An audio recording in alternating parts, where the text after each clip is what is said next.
Dan nama saya Rama. Kami dari SMP Negeri 3 Melabu akan menampilkan sebuah pantomim yang bertema Lautku yang Indah dengan judul Sahabat Peduli Lingkungan. Pagi itu, Rama berangkat ke pantai dengan sepeda kesayangannya, sedangkan Zaki berdiri di depan rumahnya sambil berolahraga kecil. Lalu, Zaki memanggil Rama yang sedang melintas di depan rumahnya. Kemudian, Rama mengajak Zaki pergi ke pantai bersama-sama. Tengah perjalanan, tiba-tiba ban sepeda Rama kempis. Rama pun segera memompa sepedanya. Sementara Zaki asyik makan dengan lahapnya dan membuang sampah sembarangan.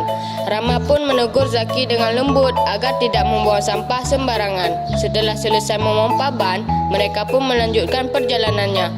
Bagaimana kisah selanjutnya? Mari kita saksikan bersama-sama.